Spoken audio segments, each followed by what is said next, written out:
नमस्कार प्यारे विद्यार्थियों, आपका नीट में चयन हो गया है, इसलिए आप सभी को बहुत बहुत बधाई और शुभकामनाएं। लेकिन अब चयन होने के बाद जो सबसे महत्वपूर्ण इंपॉर्टेंट और जानने वाली प्रक्रिया है वो है नीट की काउंसलिंग।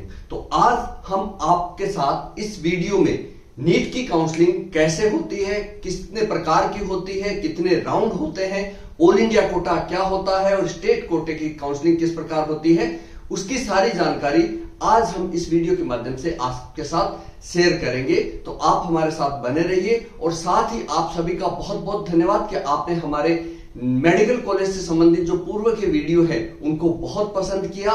तो आज जानते हैं कि क्या होती है नीट की काउंसलिंग। तो आइए आप हमारे साथ। नीट काउंसलिंग 2023 इसकी जो एप्लीकेशन है, सीट अलॉटमेंट है, इसकी समस्त जानकारी के लिए हम आपके लिए ये वीडियो लेके आए हैं कि नीट काउंसलिंग से संबंधित समस्त जानकारी हम इस वीडियो के माध्यम से आपको प्रदान कर रहे हैं। नीट काउंसलिंग क्या है? सबसे महत्वपूर्ण जो प्रश्न है वो नीट परीक्षा में शामिल होने वाले सारे अभ्यर्थियों के मन में ये होता है कि नीट काउंसलिंग क्या होती है। What is NEET counselling process? सरल शब्दों में कहा जाए तो नीट परीक्षा पास करने के बाद अगला पड़ाव नीट 2023 काउंसलिंग होगा आपका। काउंसलिंग उस प्रोसेस को कहा जाता है जिसके अंतर्गत स्टूडेंट्स नीट 2023 के स्कोर के बेसिस पर अपनी चॉइस की कॉलेज का सिलेक्शन कर सकते हैं। इसके बाद जो एडवाइजरी अथॉरिटी होती है उनकी पसंद के जरिए उनकी रैंक को ध्यान में रखते हुए उन्हें एक सीट अलॉट कर दिया जाता है। Counselling all India Kota, AIQ and state quota दोनों की अलग अलग होती है। ध्यान रखिएगा, दोनों की अलग अलग होती है। नीट काउंसलिंग के पहले दो राउंड 15% जो ऑल इंडिया कोटा है उसके लिए अखिल भारतीय आयुर्विज्ञान संस्थान एम्स, सशस्त्र बल medical college AFMC, Jawaharlal institute of post graduate medical education and research JIPMER और डीम्ड और सेंट्रल यूनिवर्सिटीज के लिए किए जाएंगे। नीट 2023 काउंसलिंग के 4 राउंड होते हैं। ध्यान रखिएगा, 4 राउंड में ये कंप्लीट होती है। ऑल इंडिया कोटा का round first, round second, then उसके बाद जो होता है वो मोपअप राउंड होता है और लास्ट में स्ट्रे वैकेंसी राउंड होता है। 4 राउंड में से 3 राउंड MCC द्वारा यानी मेडिकल काउंसिल द्वारा ऑनलाइन आयोजित किए जाएंगे, यानी राउंड फर्स्ट, राउंड सेकंड और mop-up round. Stray vacancy round संबंधित सेंट्रल यूनिवर्सिटी संस्थान द्वारा आयोजित किया जाएगा। इसके अलावा जो राज्य के अधिकारी है वो अपने 85% जो सीटें होगी वो राज्य के कोटे से तय करेंगे। उसके लिए काउंसलिंग का प्रोसेस स्टेट वाइज अलग होगा। नीट काउंसलिंग कितने प्रकार की होती है तो आपको ध्यान रखना है, नीट की परीक्षा में शामिल होने वाले उम्मीदवारों को नीट काउंसलिंग 2023 की बारीकी से जानकारी होना बहुत आवश्यक है। यही आपका प्रॉपर सिलेक्शन करवाएगी, प्रॉपर कॉलेज दिलवाएगी।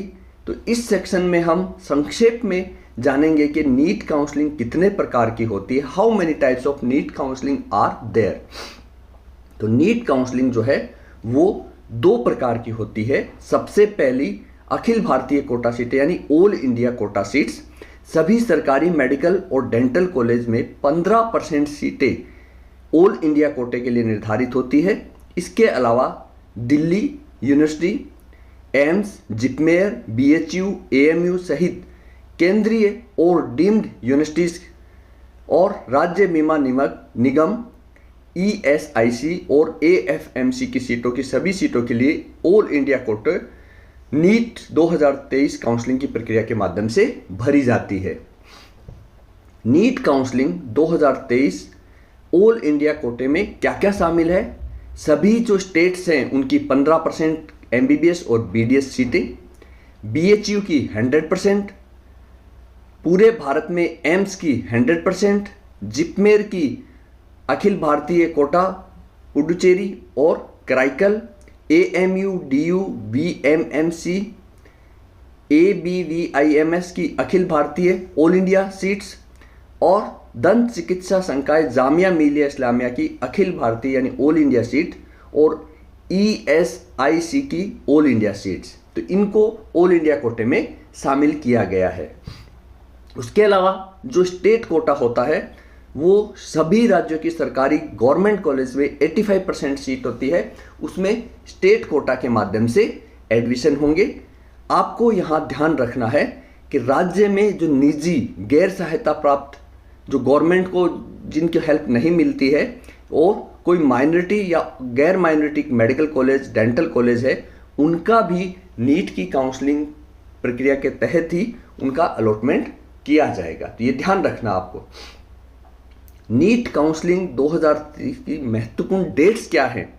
तो ये डेट अभी तक मेडिकल काउंसिल कमेटी द्वारा तय नहीं की गई है। इसके लिए आपको time to time medical council committee MCC की साइट को सर्च करता रहना है, स्टडी करते रहना है, ताकि नीट 2023 UG काउंसलिंग की तारीखों की आधिकारिक अधिसूचना जारी होता ही आपके पास आ जाए और हम भी इसके लिए आपके लिए एक अलग से वीडियो जारी कर देंगे। नीट की जो काउंसलिंग है वो स्टेप बाय स्टेप मैं यहाँ समझाने का प्रयास करूँगा आपको। तो सबसे पहला स्टेप है वो है रजिस्ट्रेशन। जो फर्स्ट स्टेप इट्स रजिस्ट्रेशन। तो नीट 2023 के लिए आप जब एलिजिबल हो जाएंगे यानी आप मेरिट में आ जाएंगे तो आपको नीट काउंसलिंग प्रोसेस के लिए रजिस्ट्रेशन करना होगा। उसके लिए जो ऑफिशियल वेबसाइट है mcc.nic.in पर आपको जाना होगा। ये ध्यान रखिएगा, ऑफिशियल वेबसाइट पे आपको रजिस्ट्रेशन करना है। नीट काउंसलिंग के रजिस्ट्रेशन हेतु आपको जो फॉलोइंग स्टेप्स है वो आपको फॉलो करने हैं। प्रोसेस स्टेप बाय स्टेप है, मैं स्टेप बाय स्टेप आपको आगे बताऊंगा कि किस प्रकार आपको रजिस्ट्रेशन करना है। तो सबसे पहला स्टेप आपको MCC की ऑफिशियल वेबसाइट mcc.nic.in पे लॉगिन करना है। देन उसके होम पेज पर UG मेडिकल काउंसिल लिखा होगा, उस टैब को आपको सिलेक्ट करना है। देन न्यू रजिस्ट्रेशन लिंक पर आपको क्लिक करना है। उसके बाद उसमें कुछ प्रोसेस है जिसमें नाम, पिता का नाम, माता का नाम, जो आपकी कैटेगरी है, ईमेल आईडी, मोबाइल नंबर और अदर जो डिस्क्रिप्शन है वो उसमें आपको दर्ज करने हैं। अब आपके पास यूजर आईडी और पासवर्ड जनरेट होंगे और ये यूजर आईडी और पासवर्ड आपका जो रजिस्टर्ड ईमेल आईडी है उसी पर भेजा जाएगा। वहां से आपको रजिस्टर्ड यूजर आईडी और पासवर्ड लेकर फिर अगेन लॉगिन इसको किया जाएगा। लॉगिन स्क्रीन पर इंफॉर्मेशन दर्ज करें और क्रेडेंशियल लॉगिन करें। वहां पे कुछ क्रेडेंशियल होते हैं, उनको लिखकर आपको लॉगिन करना है। नीट काउंसलिंग रजिस्ट्रेशन प्रक्रिया को पूरा करें। नीट काउंसलिंग के लिए रजिस्ट्रेशन फीस का पेमेंट करना है यहाँ पर, जो कि केवल और केवल ऑनलाइन ही होगा। और कंफर्मेशन पेज और फीस का प्रिंट आउट आपको जरूर लेना है। ये ध्यान रखना है, प्रिंट आउट आपको जरूर लेना है। उसके बाद जो सेकंड स्टेप है NEET fees payment. NEET counselling registration form को सफलतापूर्वक भरने के बाद आपको नीट UG रजिस्ट्रेशन फीस, जैसे कि मैंने बताई, वो ऑनलाइन भरनी है। ये नॉन रिफंडेबल है, चाहे आपका सीट अलॉटमेंट हो चाहे नहीं हो, ये नॉन रिफंडेबल है। और शुल्क भुगतान करने के लिए उम्मीदवार debit card, credit card, net banking आदि का उपयोग कर सकता है। नीट काउंसलिंग के लिए पंजीकरण शुल्क ये अलग अलग कैटेगरी वाइज होते हैं। 15% ऑल इंडिया कोटा और सेंट्रल यूनिवर्सिटी आदि के लिए अनरिजर्व्ड कैटेगरी के लिए 1000 रुपीज़ निर्धारित किए गए हैं और SC, ST, OBC, EWS, PWD आदि के लिए ये 500 रुपीज़ तय किए गए हैं। इसके अलावा डीम्ड विश्वविद्यालय का जो पेमेंट है वो सभी कैटेगरी के लिए 5000 रुपीज़ तय किया गया है। तो ये अलग अलग कैटेगरी वाइज पेमेंट होता है। इसमें एक पेमेंट आपको ट्यूशन फीस के रूप में भी जमा करना होता है, जो कि अलग अलग तय किया गया है। 15% ऑल इंडिया कोटा और सेंट्रल यूनिवर्सिटी के लिए ये 10,000 रुपीज़ है ट्यूशन फीस, जो कि रिफंडेबल है।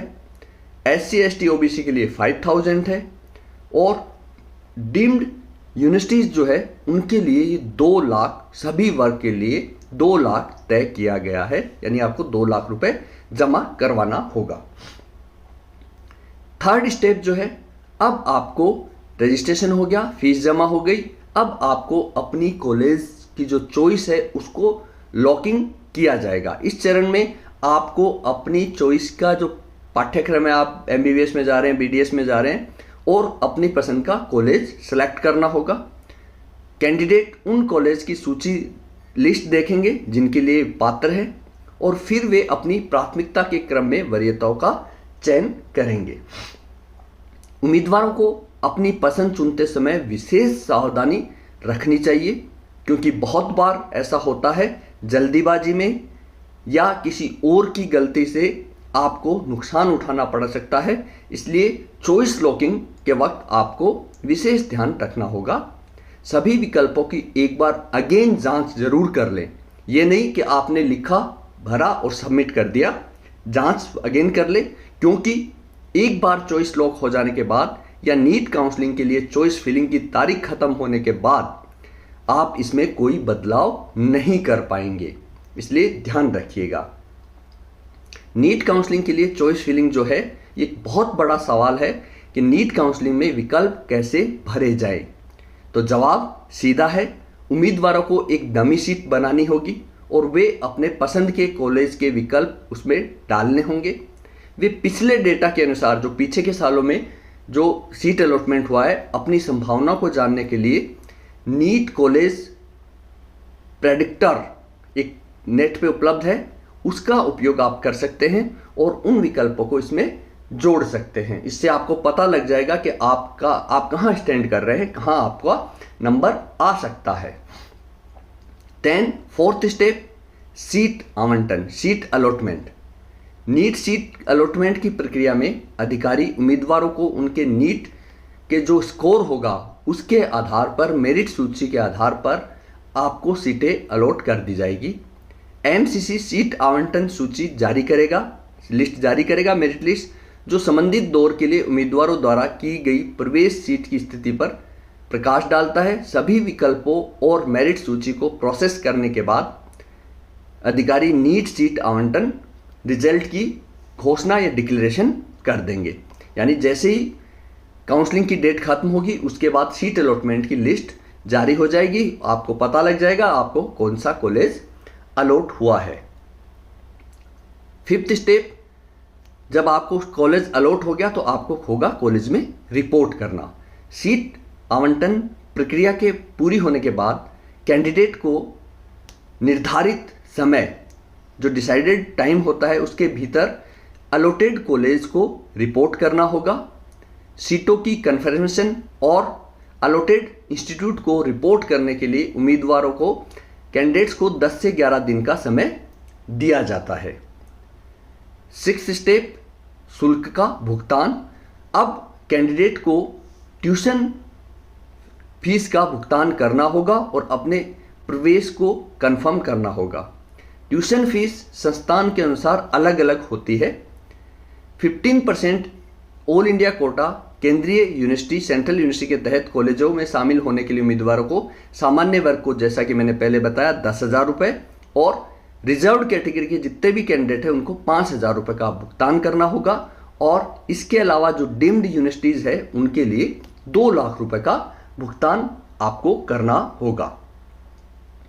पहले दौर में शामिल होना या रिपोर्ट करना अनिवार्य नहीं है। यहाँ पे आपको ध्यान रखना है, अगर आपका फर्स्ट राउंड में अलॉटमेंट हो गया और आपकी चॉइस का कॉलेज आपको नहीं मिला तो यहाँ पर कंपल्सेशन नहीं है। हालांकि सीट लेने या उच्च विकल्प में अपग्रेड करने में इच्छुक उम्मीदवारों को शामिल होना चाहिए और रिपोर्ट करना चाहिए।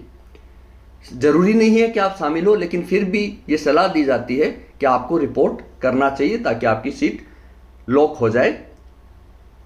दूसरे दौर में सीट आवंटन के बाद रिपोर्टिंग और ज्वाइनिंग के नियम का पालन किया जाना चाहिए।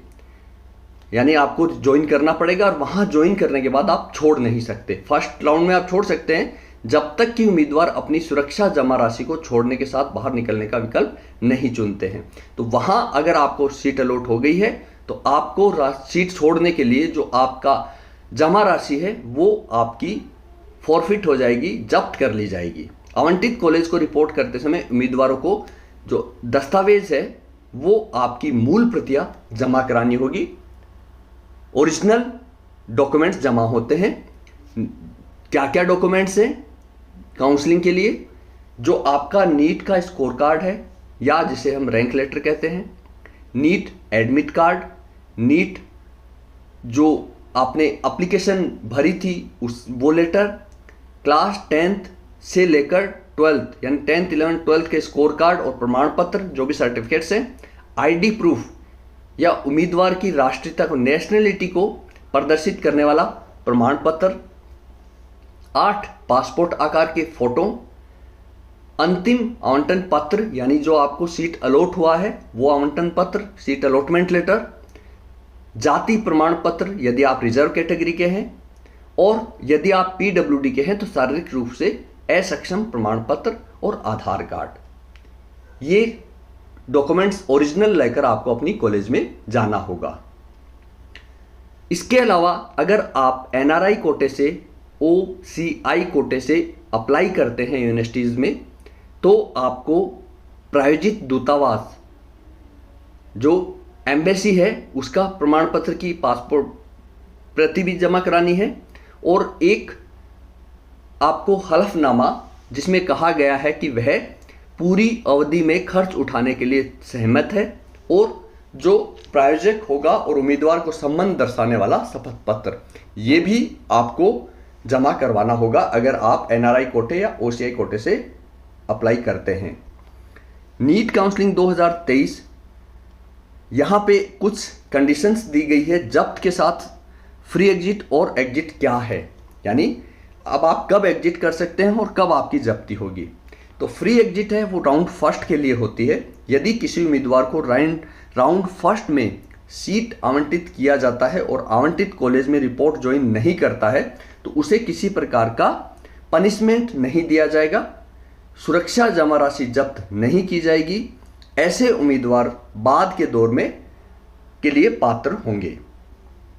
दूसरा ऑप्शन है राशि जब्ती के साथ बाहर निकले। यदि किसी उम्मीदवार को राउंड सेकंड में सीट आवंटित की जाती है और वह आवंटित सीट में शामिल नहीं होना चाहता, अगेन वो चाहता है कि मेरा अपग्रेडेशन हो जाए और नहीं होना चाहता, तो तब उसकी जो जमानत राशि है वो जब्त कर ली जाएगी और उसे जब्ती के साथ आगे के राउंड में भागीदारी के लिए ऑप्शन दिया जाएगा। तो जमा राशि सुरक्षा राशि को छोड़ना होगा, और अगर एक बार रिपोर्ट कर दिया तब आप बाहर नहीं निकल सकते।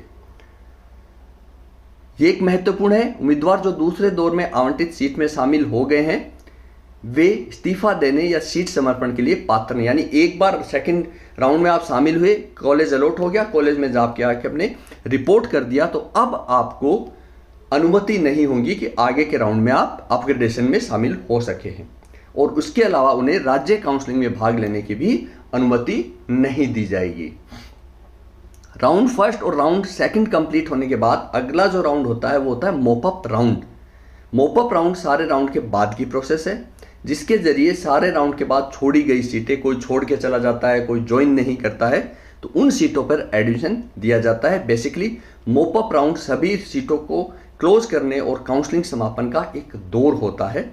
नीट में शामिल होने वाले कई उम्मीदवारों के मन में यह जानने की इच्छा होती है कि नीट काउंसलिंग में मोपअप राउंड क्या होता है। दरअसल कई बार किन्हीं कारणों से कुछ स्टूडेंट्स अपनी सीट अलॉटमेंट में एडमिशन नहीं लेते हैं और वो सीटें खाली रह जाती है, इसलिए जो सीटें खाली रहती है उन स्टूडेंट्स को आवंटित कर दिया जाता है बाद में, तो इसे मोपअप राउंड में आवंटित कर दिया जाता है। इस राउंड में सीटें बहुत ही कम होती है। एक बार जब आपको मोपअप राउंड में सीट आवंटित हो जाती है तो आप इसे छोड़ नहीं सकते, आपको एडमिशन लेना ही होगा। अब मोपअप राउंड के लिए नए सिरे से रजिस्ट्रेशन आपको करवाना होगा, लेकिन ध्यान दें, उन उम्मीदवारों के लिए रजिस्ट्रेशन की जरूरत नहीं है जिन्होंने पहले नीट प्रवेश दौर में इस्तीफा दे दिया है, अदरवाइज उनको रजिस्ट्रेशन करवाना होगा। दूसरा चरण, एक बार जब उम्मीदवार पंजीकरण के माध्यम से चले जाते हैं तो उन्हें अगला काम संबंधित संस्थानों और पाठ्यक्रम के लिए अपनी प्राथमिकताओं को भरना होगा। उसके बाद थर्ड स्टेप प्रक्रिया में काउंसलिंग के मॉपअप राउंड के लिए नीट का सीट आवंटन होगा। और चौथा चरण, फिर ऑफिसर पीडीएफ में आधिकारिक वेबसाइट पर सीट आवंटन सूची की घोषणा करेंगे। और पांचवा चरण, इस दौर में आवंटित चिकित्सा या दंत चिकित्सा संस्थान में आपको रिपोर्ट करना होगा। उसके बाद एक राउंड और होता है stay vacancy counselling schedule. Stay vacancy round, students को इस बात से अवगत होना चाहिए कि इस दौर की काउंसलिंग के लिए कोई नई रजिस्ट्रेशन प्रक्रिया या नए शुल्क भुगतान की आवश्यकता नहीं पड़ेगी। उम्मीदवार मॉपअप राउंड में चुनी गई सीट के विकल्प भरने में सक्षम होंगे और किसी भी नए विकल्प भरने की अनुमति नहीं दी जाएगी।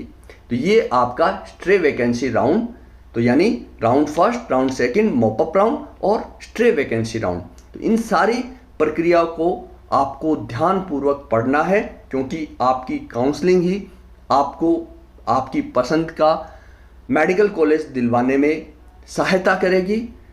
आगे हम पुनः और वीडियो के साथ आपके साथ हाजिर होंगे। तो प्यारे विद्यार्थियों, ये थी नीट काउंसलिंग के बारे में संपूर्ण जानकारी। उम्मीद करता हूं कि आपको सारी जानकारी समझ में आ गई होगी। राजस्थान जो स्टेट कोटा की काउंसलिंग है उसके लिए हमारा अगला वीडियो आएगा, तो आप उसके लिए तैयार रहिएगा। और जैसे ही नीट काउंसलिंग की डेट यानी रिजल्ट आने के बाद आपका जो नीट काउंसलिंग की डेट तय हो जाती है, हम सीट मैट्रिक्स और अन्य जानकारी को लेकर नए वीडियो के साथ आपके साथ साझा करेंगे। तो आपका बहुत बहुत धन्यवाद।